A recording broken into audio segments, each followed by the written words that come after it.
I have a folder on my desk. It is a plain manila folder, cream-colored, a little worn at the edges now because I have opened it and closed it many times over the past 4 years. Inside that folder is my funeral plan, the music I chose, the flowers I wanted, the person I asked to speak, and the exact words I wrote for them to say.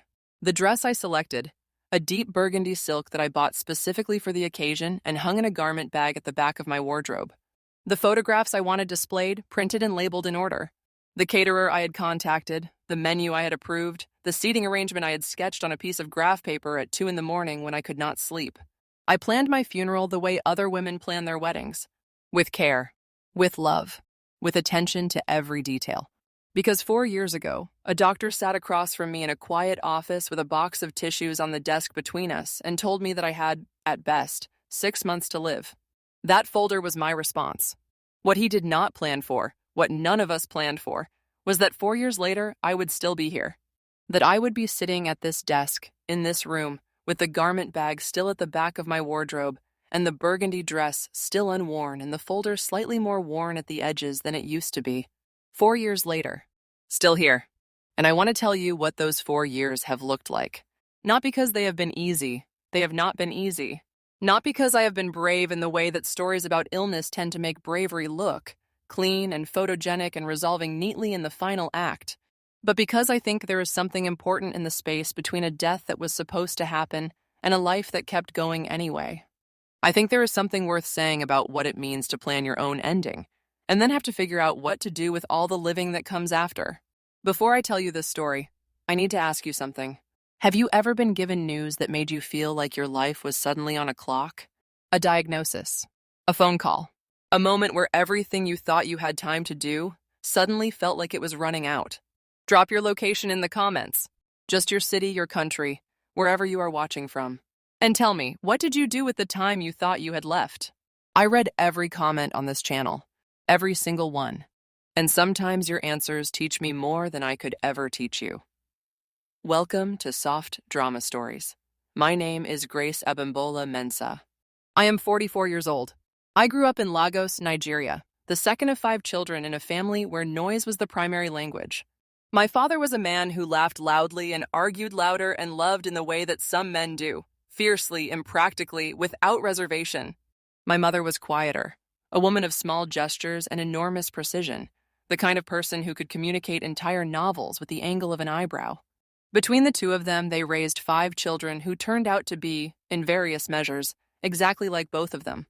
I was, by general family consensus, the one who had inherited the most of each. My father's stubbornness, my mother's exactness, his warmth, her capacity for silence when silence was needed. People who know me well say I am difficult to surprise, that I have a way of absorbing information, even bad information, even devastating information, with a kind of steadiness that can look from the outside like coldness, but is in fact simply the way my particular nervous system processes the world. I think of it as arriving at a thing before my feelings do. My mind gets there first, assesses the terrain, starts planning. The feelings come later, usually at inconvenient moments, in the car or in the shower or in the middle of a conversation about something entirely unrelated. I was 40 years old when the doctor told me I was dying, and the first thing my mind did, before the fear, before the grief, before any of the feelings that arrived later in waves I had not adequately prepared for, was begin to make a list. That is who I am. That is how I work. I make lists. Let me tell you about the life I had built by the time I was 40, because I think it matters. What we stand to lose shapes how we respond to the possibility of losing it. I had come to London at 22 to study nursing. I had qualified at 25 and begun working at a hospital in South London that would become, over the next 15 years, as familiar to me as any home I had ever lived in. The wards, the rhythms, the particular quality of fluorescent light at 3 a.m, the sound of the hospital at night when the visiting hours were over and the building settled into its own breathing. I had married at 29. His name was Kofi, a Ghanaian man who was an engineer and who had, from the very beginning of our relationship, the quality that I valued above all others in a person. He was exactly who he said he was. There was no gap between the Kofi he presented to the world and the Kofi who came home at the end of the day. What you saw was what there was. We had 2 children, Emma, who arrived when I was 31, and Emmanuel, who arrived when I was 33. Emma was fierce and funny, a child who argued with the confidence of someone who had been arguing successfully in a previous life. Emmanuel was gentler, more interior, a boy who collected things, who noticed details, who once spent 45 minutes examining a beetle he had found in the garden with an expression of pure scientific wonder. We lived in a house in Lewisham that we had bought when the children were small. A terraced house with a narrow garden and a kitchen that was always slightly too small for the cooking I liked to do. We had extended the kitchen when the children were in primary school. We had built a small deck in the garden the summer Amma turned 8. We had repainted the living room 3 times because Kofi and I could never agree on the exact right shade of white. That was my life. Ordinary in its proportions, extraordinary in its particulars. A life built out of daily increments, school runs and night shifts and Sunday cooking and the particular happiness of a Saturday morning with nowhere to be. I was 40 years old, and I had not yet learned to be anything other than grateful, for Link began with tiredness. I want to be clear that tiredness, for a nurse working rotating shifts with 2 school-age children, is not in itself alarming. I was always tired. Tired was my baseline. Tired was the water I swam in. But this was different. This was a tiredness that did not respond to sleep. A tiredness that sat in my bones like something that had moved in and had no intention of leaving. I began to notice it in January of the year I turned 40, a heaviness that was present when I woke up that had not been there when I had gone to bed. A slowing. A friction in the mechanisms of simply existing. I also noticed other things. A cough that came and went but never entirely resolved. A shortness of breath that I initially attributed to the cold weather, then to allergies, then to stress. A pain in my chest that I managed in the particular way that healthcare workers are trained to manage their own symptoms, which is to say badly, and with a great deal of creative self-reassurance. I was a nurse. I knew enough to be frightened and enough to be skilled at not being frightened. I cataloged the symptoms with professional detachment. I told myself there were many explanations. I waited. In March, Kofi told me I needed to see someone. He didn't say it dramatically. He said it the way he said most important things, quietly, directly, while we were doing something else entirely. We were washing up after dinner. The children were upstairs, and he said without preamble, "Grace, you need to go to the doctor. I'm not saying this to worry you. I'm saying it because I've been watching you for 2 months and something is wrong." I did not argue. I had run out of the energy required for that particular argument. I went to the doctor the following week. The appointments that followed existed in a particular kind of suspended time that I think anyone who has been through a serious diagnostic process will recognize. You arrive. You wait. You are moved from one room to another. You give blood. You lie in machines. You sit across from people who are careful with their words in a way that tells you, before the words arrive, that the words are going to be significant. I had a CT scan, then a PET scan, then a biopsy. The results came back on a Thursday morning in April. The doctor was a consultant called Dr. Hargreaves, a man in his late 50s with the kind of face that had clearly spent many years learning how to deliver news without flinching. He was not unkind. He was precise. He explained what they had found. A mass in my right lung, the nature of which the biopsy had confirmed. Stage 3 non-small cell lung cancer. He talked about treatment options. He talked about timelines. He talked about the particular characteristics of the mass and what they meant for likely progression. He talked about quality of life considerations and palliative care pathways and multidisciplinary team meetings. And somewhere in the middle of all of this talking, I heard him say, "With treatment, we're hoping for at least 6 months. Possibly more. We can't give you a precise figure, but I want you to be realistic about what we're dealing with." 6 months. I thanked him. I made a follow-up appointment with the nurse at reception. I walked to my car. I sat in the driver's seat for a long time without turning the key. And then, this is the part that I find hardest to explain to people who did not know me then, I did not cry. I opened the notes application on my phone and I began to type. A list. Things to do. Things to arrange. Things to say to people before there was no time left to say them. The feelings came later. That night, after Kofi and I had talked, after I had seen his face process the information, after I had held him while he cried in a way he rarely let himself cry, I lay in the dark and the feelings came. They were enormous. They were everything I had expected and several things I had not. But the list was already there. The list had already started. That is what I am. I bought the manila folder from a stationery shop on the high street. Kofi came with me to most of the early appointments. He came with me to the oncology consultations, to the sessions with the palliative care team, to the meeting with a financial advisor who helped us understand what our situation would look like for the family after I was gone. He came with me to all of it, and he held my hand in waiting rooms and asked the questions I sometimes forgot to ask, and he was, as he had always been, exactly who he said he was. But the funeral plan I did alone, not because I wanted to exclude him, not because I didn't think he would have opinions or preferences, but because I understood, with a clarity that I think only comes when you have been told you are dying, that this was a thing I needed to make with my own hands. A thing that was entirely mine. A final act of authorship. I started with the music. I spent 3 evenings at the kitchen table after the children were in bed, working through what I wanted people to hear. I wanted something that was not only sad, I wanted something that had joy in it, that had movement, that reminded people who were sitting in grief of all the reasons there had been to be alive. I settled on 4 pieces. A hymn that my mother used to sing while she cooked, which I had not heard in years, but which lived in me somewhere cellular and irreducible. A piece of classical music, Barber's Adagio for strings, that I had loved since a colleague played it for me during a particularly hard night shift years ago. A song by Miriam Makeba that my father had played constantly in my childhood and that smelled to me of a particular Lagos afternoon. And at the end, because I was determined that people would leave with something other than only sorrow, a gospel choir piece that I had heard at a church I had visited once and never forgotten, something that rose and built and demanded, physically demanded, that you feel the possibility of continuation. Then the flowers. I am particular about flowers. I did not want white lilies, the default of grief, the expected gesture. I wanted color. I wanted dahlias in deep orange and magenta. I wanted sunflowers.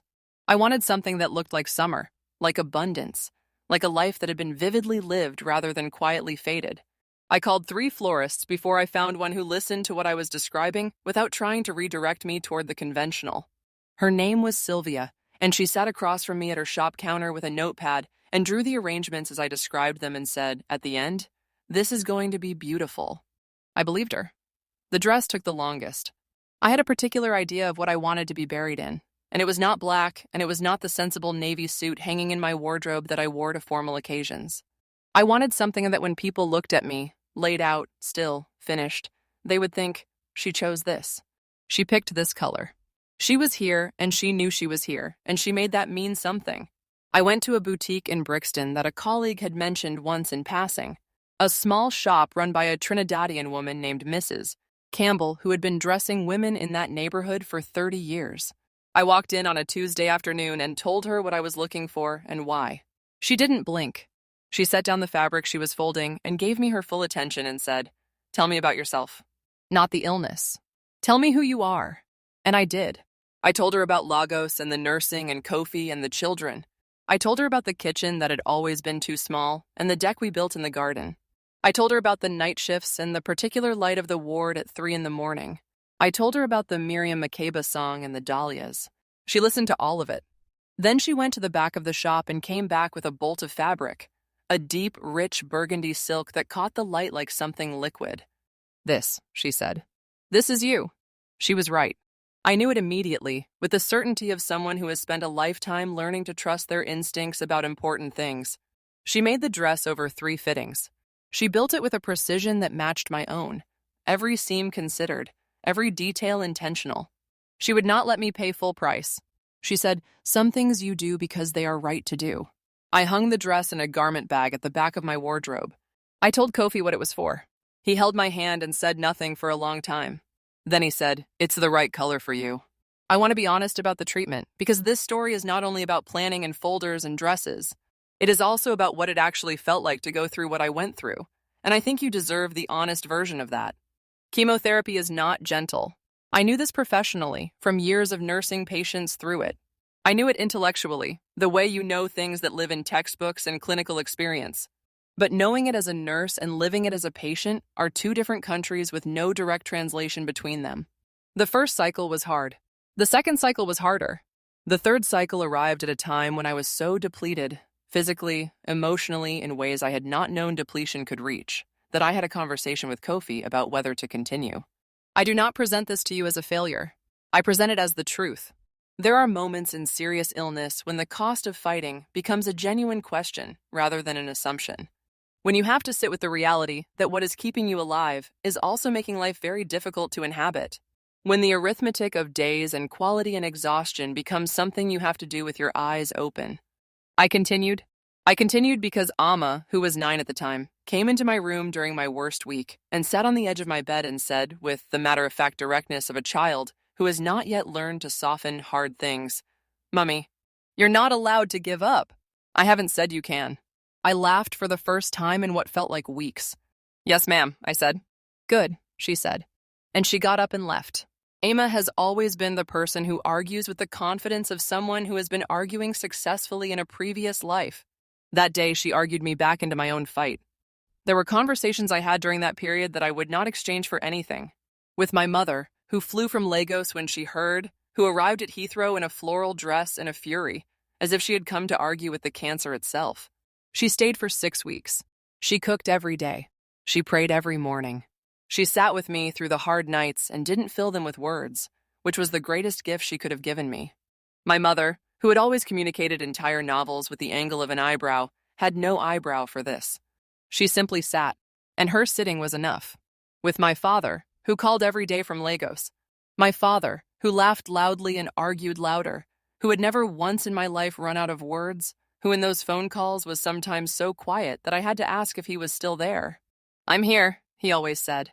"I'm here," said with a weight that meant something enormous and meant it simply.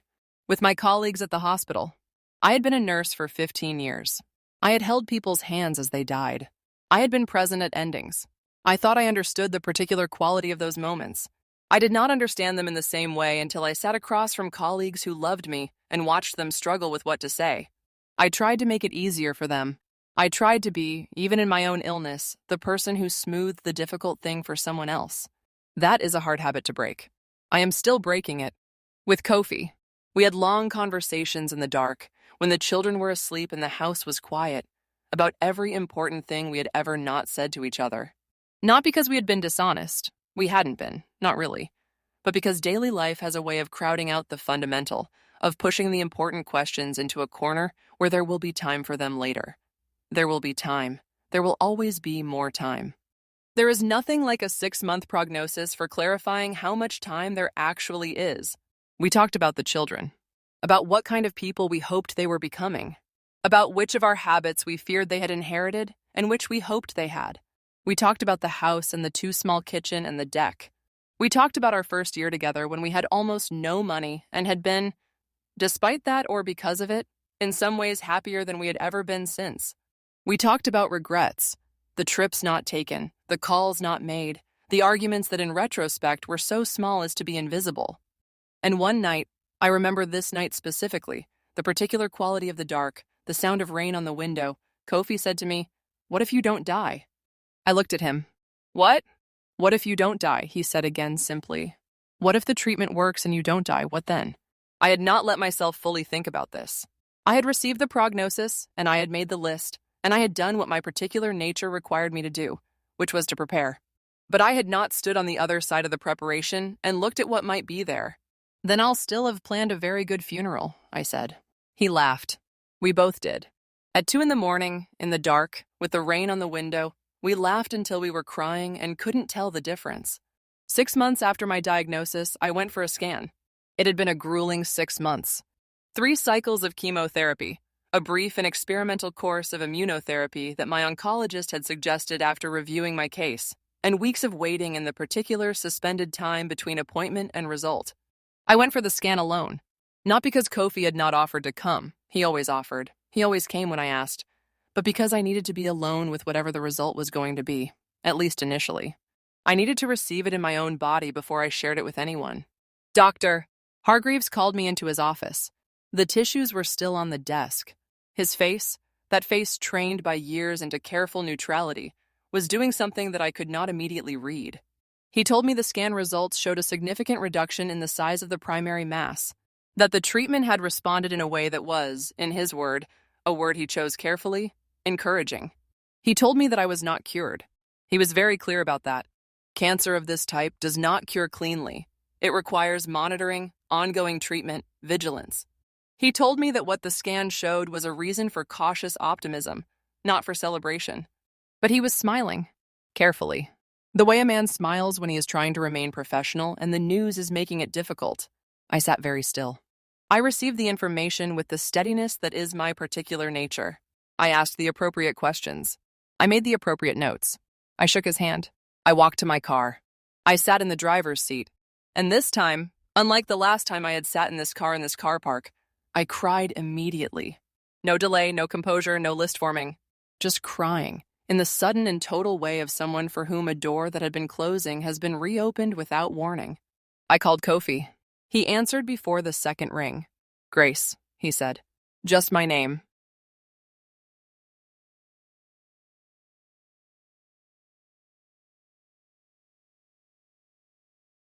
The way he always said it, like it meant something to him beyond its function as a word.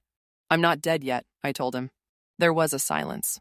And then, "I know," he said. "I know you're not. I've been telling you that. I want to tell you something important about what happened after that scan." I did not throw away the folder. People, when I have told this story to people who know me, often assume that the natural response to surviving a terminal prognosis would be to get rid of the evidence of the death you were preparing for, to put it behind you, to move forward without looking back.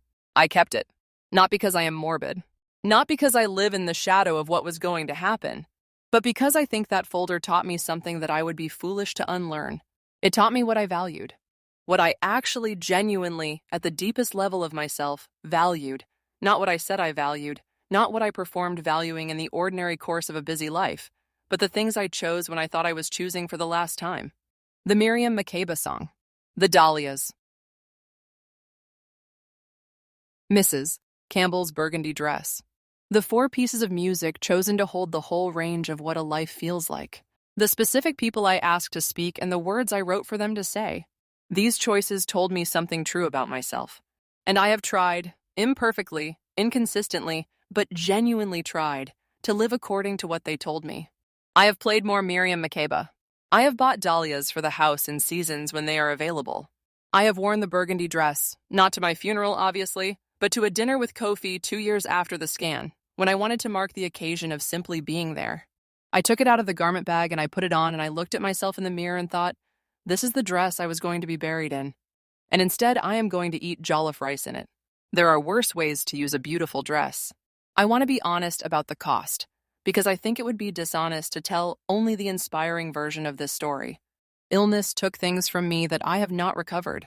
It took certainty, the ordinary, unexamined certainty that tomorrow will exist, that there is time, that the future is a place you will arrive at without having to negotiate your way there. I do not have that certainty anymore. I do not think I will ever have it again. I am not sure I want it back exactly as it was. I think the version of me who had it was walking through her own life without fully seeing it. But I am honest with you about the fact that its absence has a weight. It took some of my physical capacity. The treatment left marks. Permanent marks in some cases. A nerve damage in my hands that means certain tasks are harder than they were. A lung capacity that is not quite what it was before. I accommodate these things. They are not devastating. But they are real, and I do not dress them up. It took something from my children that I wish it had not. Children who grow up with a seriously ill parent carry something, a particular awareness of contingency, a knowledge of loss that other children their age do not yet have. Amma and Emmanuel have both grown up with that knowledge in them. I watch them sometimes, and I see it. A carefulness, an attentiveness to the people they love, that speaks of understanding something about impermanence that most children their age are mercifully protected from. I wish they had been protected from it longer. That is my honest feeling. Whatever the gifts of early wisdom, I wish they had not had to grow up this fast. But illness also gave me things. And I will tell you those too. It gave me Kofi in a way I had not previously fully had him, not because he had been withheld, but because I had not been paying full enough attention. When you spend 3 months watching your husband absorb the possibility of losing you and choose, every single day, to stay fully present in the face of it, you understand something about the person you married that no ordinary circumstance can teach you. I fell in love with Kofi again during the worst year of my life. I fell in love with the specific, irreplaceable, unrepeatable person that he is. I am grateful for that in a way I cannot adequately express. It gave me my mother's sitting. 6 weeks of her simply being present. No lectures, no prescriptions, just presence. She went back to Lagos when I began to improve and called every Sunday, and I found, in my 40s, a tenderness for my mother that the ordinary busyness of my 30s had crowded out. It gave me Amma's "You're not allowed to give up," which I carry with me the way other people carry talismans. It gave me a relationship with my own time that I think is the most valuable thing I have ever been given. Not because I no longer waste time. I do, everyone does, it is part of being human. But because I waste it consciously now. I know when I'm wasting it and I choose to anyway, and that choosing is different from the old unconscious sliding past of hours and days. I am present even in my wastefulness now. That is a strange thing to be grateful for. I am grateful for it anyway. The year after the encouraging scan was not a year of pure celebration. I want to disabuse you of that image. It was a year of continued monitoring, further scans, adjustments to treatment. It was a year of learning to live in a body that had been through something significant and was recalibrating. It was a year of rebuilding the physical capacity that the treatment had depleted, slowly, frustratingly slowly, in increments so small they were sometimes invisible. It was also a year of going back to work. I had taken a leave of absence from nursing during the worst of the treatment. I had not known when I took the leave whether I would ever go back.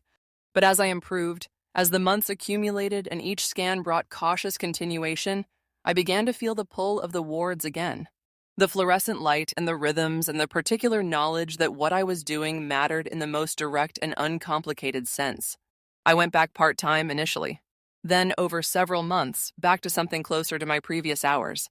Reduced, adjusted, but substantially myself again as a nurse. Coming back to the wards after what I had been through was not simple. I was no longer the nurse I had been before.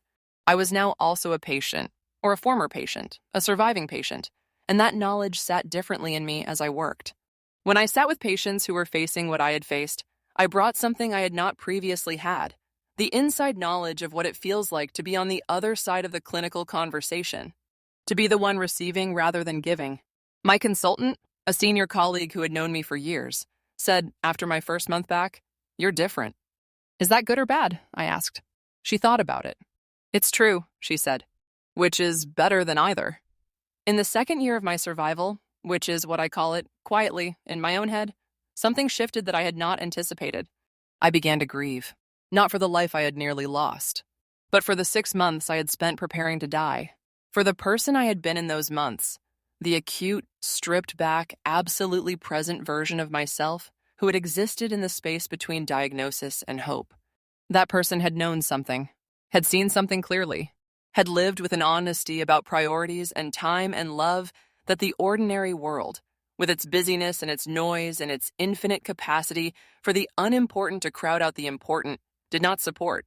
I was afraid in the second year of losing her, of drifting back into the comfortable fog of a life lived on automatic, of finding myself in some future year rushing past the dahlias and forgetting the Miriam Makeba song and taking Kofi's particular and irreplaceable self for granted again. I talked to a therapist about this. Her name was Dr. Osei, a Ghanaian woman who worked with patients navigating serious illness and its aftermath, and who had, I quickly discovered, a gift for asking the question that cracked open the thing I had been walking around. She asked me once, "What are you afraid survival means?" I thought about it for a long time. "That it means going back," I said. "That surviving means returning to the person I was before. And I don't want to return to her. I want to keep what I learned." Dr. Osei nodded. "Then keep it," she said, as if this were the most straightforward thing in the world. "It's not that easy." I said. "No," she agreed. "But it's also not as complicated as you're making it. You don't need a terminal diagnosis to live like you matter. You just need to decide that you do. I have thought about that many times since. You don't need a terminal diagnosis to live like you matter. You just need to decide that you do." Emma was 9 when I was diagnosed. Emmanuel was 7. We told them. We told them carefully, with the help of a child psychologist who coached us on language and approach. But we told them the truth. That Mummy was very sick, that the doctors were working hard to help, that we didn't know exactly what was going to happen, but that we were going to face whatever happened together. Emma's response, the "you're not allowed to give up," I have told you about. Emmanuel's response was different. He went very quiet, in the way that he goes quiet when he is collecting details about something, examining it from multiple angles. For several days, he barely said anything about it. Then, one morning, He appeared at the breakfast table and put a small folded piece of paper on my plate. I opened it. He had drawn a picture. A house. Our house.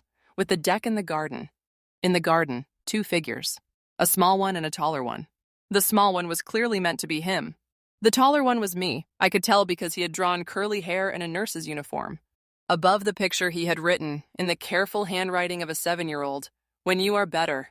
Not if. When. I still have that picture. It is in the folder with the funeral plan. That may seem strange, but to me they belong together. The death that was planned and the life that was assumed by a 7-year-old boy who had not been taught to stop believing in the future. I am 44 years old. It has been 4 years since a doctor told me I had 6 months. I still see Dr. Hargreaves every 6 months for a scan. I still hold my breath in the waiting room. I still receive each result with the steadiness that is my nature, and then feel the feelings later, privately in their own time. The cancer is, for now, stable, managed, present but controlled. The language my doctors use is careful. No evidence of progression, response maintained, continued monitoring required, because medicine is honest about uncertainty in a way that the rest of life often is not. I work 3 days a week at the hospital. I have taken on a mentoring role with student nurses that I find unexpectedly sustaining. Something about passing on the interior knowledge, the things that cannot be taught in a classroom. Emma is 13 now. She argues with the confidence that I always knew she would sustain into adolescence and beyond. She wants to be a lawyer. I suspect she will be a very effective one. Emmanuel is 11.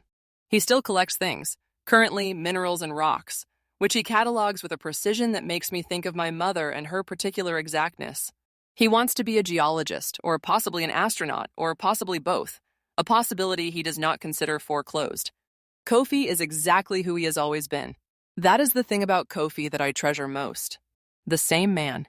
Still here. Still exactly who he says he is. The kitchen in our house is still slightly too small. We have talked, many times, about extending it again. We have not yet done it. Perhaps this year. Perhaps not. The smallness has become, over the years, something I am almost fond of. A reminder that certain things remain stubbornly, reliably themselves. The deck in the garden has a small pot of dahlias on it. They are orange and magenta, exactly as I specified in the funeral plan. They bloom in summer. They are abundant. They look like a life vividly lived. The folder is still on my desk. I have thought many times about what to do with it. Whether to update it. My tastes have shifted slightly in 4 years, and I think I might now choose a different piece of classical music. Whether to put it somewhere less visible, somewhere that doesn't sit in my peripheral vision as I work. Whether to acknowledge it more or less than I do. I have decided to leave it where it is. It is a reminder. Not of death, or not only of death. It is a reminder of what I chose when I was choosing carefully. Of the woman I was in those months when everything unnecessary had been stripped away and only the true things remained. The burgundy dress is still in its garment bag. I wore it once, to the dinner with Kofi 2 years ago, to mark the fact of still being there. I may wear it again. I may not. It is not the point of the dress that it is worn exactly. The point of the dress is what it means. That I chose it. That I chose color when I was facing the end. That some part of me, even in the planning of a funeral, was reaching for something vivid. I think that is what I want to say to you. Whatever you are facing, whatever clock is ticking in your life, and everyone has a clock, everyone has something that makes time feel suddenly finite, choose color. Choose the music that has joy in it as well as sorrow. Choose the flowers that look like summer. Choose the dress that makes people think, she was here and she knew she was here and she made that mean something. Don't wait for the diagnosis. Don't wait for the folder. Start now. Live like you matter because you do. I promise you, you do. My name is Grace Abimbola Mensah. I am 44 years old. 4 years ago, a doctor told me I had 6 months to live. I planned my funeral. I chose the music and the flowers and the dress. I had the conversations I had been postponing. I held the people I loved in a way that let them know I was holding them. And then I did not die. I stayed. 4 years and counting, with a scan every 6 months and a folder on my desk and dahlias on the deck and a burgundy dress in a garment bag and a daughter who told me I was not allowed to give up and a son who drew a picture of when instead of if and a husband who is exactly who he says he is. I stayed. And every morning that I stay is a morning I try, imperfectly, humanly failing and trying again, to live like the woman who chose the dahlias, like the woman who knew what she valued when she thought she was choosing for the last time. That folder on my desk is not a symbol of death. It is a symbol of the most alive I have ever been. If this story touched something in you today, share it. Pass it on to someone who needs to hear it. Someone who is waiting to start living until the circumstances are right. Someone who keeps putting off the conversations and the music and the flowers. Tell them the circumstances will never be exactly right. Tell them start anyway. Drop your location in the comments below. Tell me where you are watching from. And tell me, what have you been putting off that today you might begin? This community hears you. I hear you. Thank you for watching Soft Drama Stories.